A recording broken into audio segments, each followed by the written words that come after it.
What's up, guys? My name is Eric. This is Teach GoHighLevel, and we're still in our series on the site section of GoHighLevel. This is a big section. We've gone through a lot of different things. In this video, we're going to be talking about forms. I think this is the second most important area of GoHighLevel sites, all right? This is how we actually can capture someone's information in an opt-in, like they've seen something of yours. This is how we are going to get their information onto our list. Remember, our list is gold. That's where people have said, yes, I want you to tell me more about what you're doing or what you have. I may not buy, but I definitely want to know more. I'm willing to give you my information in exchange for that. So here in the form section, it's a drop-down. We have the builder, we have the analyze, and we have submissions. Analyze and submissions are data after the fact, so we're going to cover those last. I'm going to show you the builder. All right, this is where we actually create the form. Now, if you watched our video on the funnel builder itself, the form builder is very similar. It is visual, and you can choose what to include. So I'm going to create a new form, all right?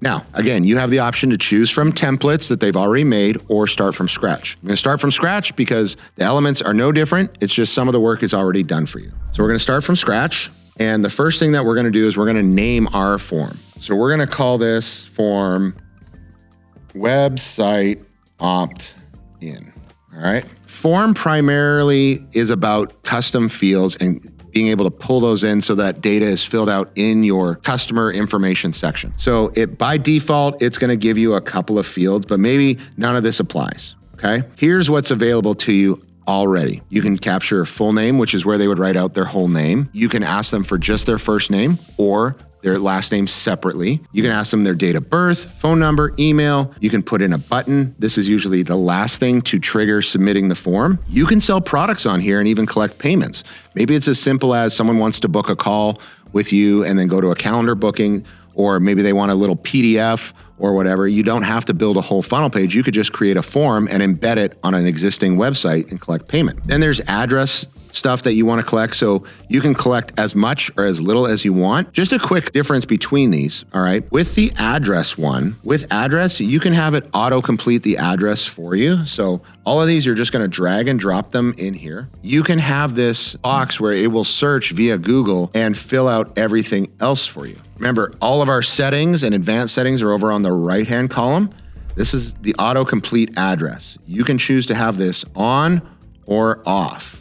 Right? This is a cool new feature. If you don't have it on, they have to fill all of these out individually. All right. If you're capturing information, say you're a lead generation service and you want to know their website before you meet with them, that could be here.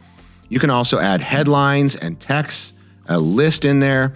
You can create a drop-down box with multiple choices, check boxes. Which services do you want? I built one for a massage therapist where they could select which type of massage they wanted. You can add in a CAPTCHA so you can prevent bots from getting on there. You can enable a terms and conditions checkbox, scores, all sorts of different things. Custom HTML. Again, it has very similar elements to the funnel builder. It's just not as robust. Its primary mission is to collect information. It's not to visually present things to somebody. This one I really love. See, I'm a big data nerd. I love to know where everybody found out about us. So let's say you have one form, right, into an offer, but you have it in different places. So like my friend has a site and I put it there and then I put it on my site and then I put it over here as well. If you wanted to know where John came into your sales process, you could add this hidden little source thing. You drag this in.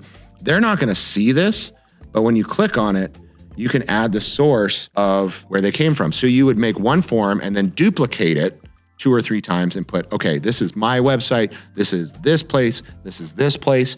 And that's really going to help you nuance that data and give you that lead source reporting. So that's a good hot tip there for you. Some other elements you can include are images, file uploads. So maybe someone has to send you some information when they're submitting this, some monetary information, numbers, if you need them to pick a date for, say, an event or something like that. Or if you want to collect a signature, you can do that all right in here. Now, let's say you have some custom fields for your business, right? We covered this in custom fields. You can pull in any custom fields that you have. So again, if you were, say, a dentist and there were some questions that you had that you needed to collect as standard information, like when was the last time you had your teeth cleaned? Or do you floss? Or what kind of toothpaste do you use? I don't know. Whatever you'd want to know as a dentist prior to someone coming in to see you, you could add those in here and it's going to update those custom fields when they fill out this form. So all of those will be listed here. Then you can add in what's called conditional logic. So conditional logic allows you to, if someone filled out the form and they didn't, say, meet your criteria. Let's say one of your qualifying questions to move to the next step was their business had to be doing $500,000 in revenue for you to work with them. If one of your fields is to ask them that and they don't select the appropriate response, you could disqualify them. You could show a custom message based on their input. So it's like if they were less than 500,000, you could have it display a message like, our typical client does over 500,000. Are you sure you're open to a call? Our minimum investment starts at this. If you wanted to send them to a specific URL after they submit the form, you could do that here.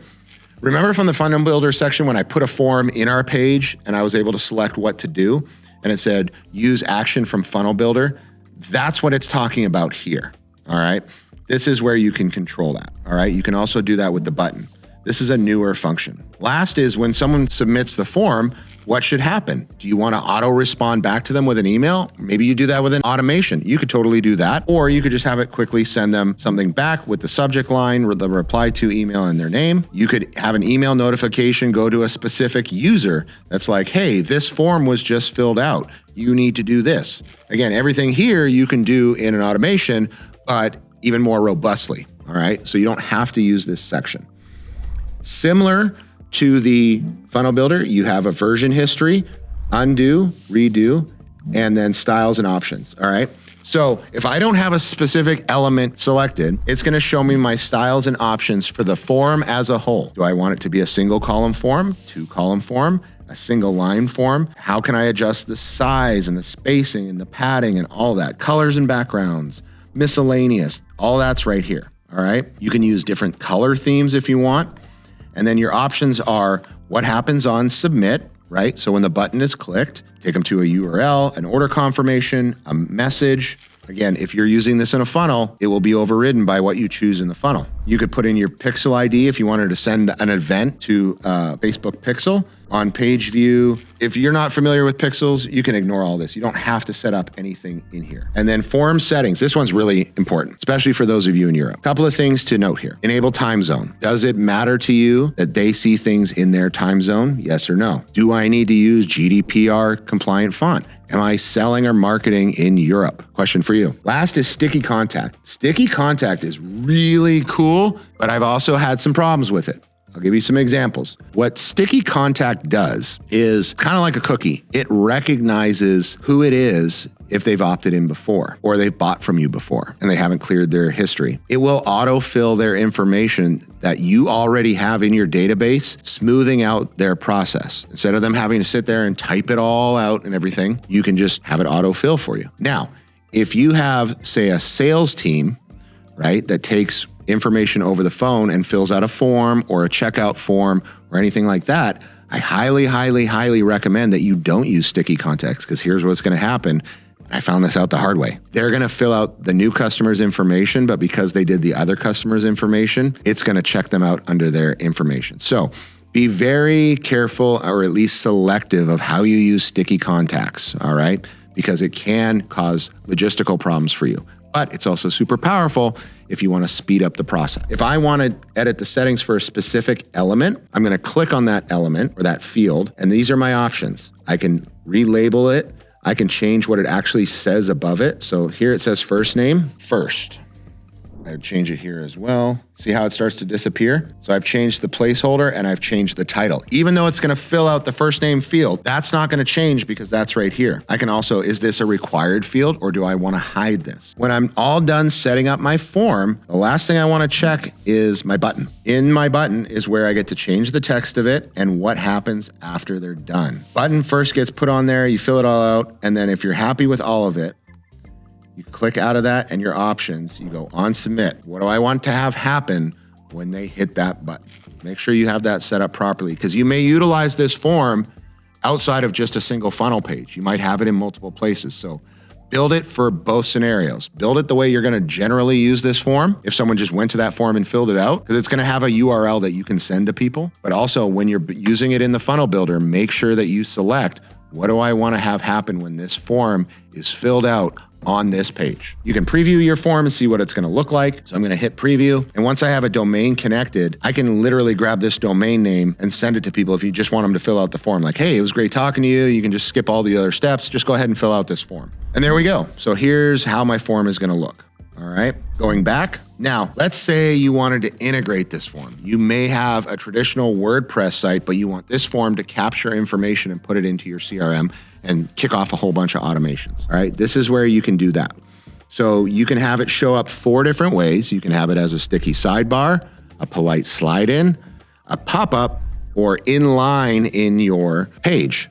You just select the one that you want and you can totally customize from there. Do you allow them to minimize it? Which side? Pop up, inline, all right? What kind of trigger is gonna happen to make this bring in? Maybe after they scroll down the page, X amount %. Maybe show it after 10 seconds, or you can always show it. Activate, maybe, let's say it's 20% off, but they have to give you their information. You could activate it on the second visit, right? When it tracks it, hey, this person came back the second time. You could deactivate it on the second time if the offer was only valid the first time they came to the page. Once you've figured out all these options, you can do one of 2 things. You can copy your embed code, you send it to your web guy or do it yourself, or you can copy the form link, right? That's the link that you could just send them to the form. If you're planning to use this though, in the GoHighLevel funnel builder, you do not have to do any of this. You can just add that form as an element, all right? You can add it in the pop-up. You can put it inline. If you want to use the sticky sidebar or the polite slide in, you're going to need to copy the embed code and put it in an HTML element, just so you know. When you're all done, that's it. You hit save and your form is built. Now to round this out, I told you we were going to talk about the last 2 elements here. This is analyze and submissions, all right? So first of all, if we want to analyze how our form is doing, this is going to give us our analytics on all our forms by date range, or we can select specific forms. So from here, this plays into our analytics tab. It used to show only the forms. Now it takes you to the complete analytics tabs. It's just going to default to forms because that's where you came from. This is where you can get your analytics on everything in the site section, your funnels, your websites, your QR codes, your forms, your surveys. But for this one, I'm just going to focus on forms. All right. Then you get to select which form, and you get to select the date range so you can see how well it did. So it'll tell you their total views, how many responses you got, how long did it take them to fill out this form, and what % completed it. So it's going to log someone came and looked at it, but if they don't complete it, then that's going to count against that. And then it'll show you a bar graph of your total views. Lastly is our submissions. So this is where if you wanted to see what a specific person answered, maybe something's broken or it didn't carry over, you're like, why didn't that fill out, or whatever. This is where you can find out, I should probably make this required or not, or whatever. This is like your detective sleuth mode area, right? Because if an automation triggers off, it's because the form was submitted, not because they had a specific set of information necessarily. But you can go, I wanted to see how John filled out this form. You could select that individual response and see all of their answers. So that's the form section. There's a lot in there. Again, it's similar to the funnel builder. Going back to my advice I gave you there, if you want to learn how to really use forms robustly, have fun with it, click on it, go through the settings, see what's available, try things out, test them, go to the link, submit the form, see how everything comes through. You're not going to break anything. Just have fun with it, because the best way to learn GoHighLevel is through using it, through clicking the buttons, through building the Legos. That's where you're going to get what you actually want versus what someone tells you you need. My goal here is to just show you how all the pieces actually function, and you get to dream and imagine and build it the way you want. So that was the form section. My name is Eric. This is part of our series on the site section of GoHighLevel. Come back for the rest of the series on Teach GoHighLevel.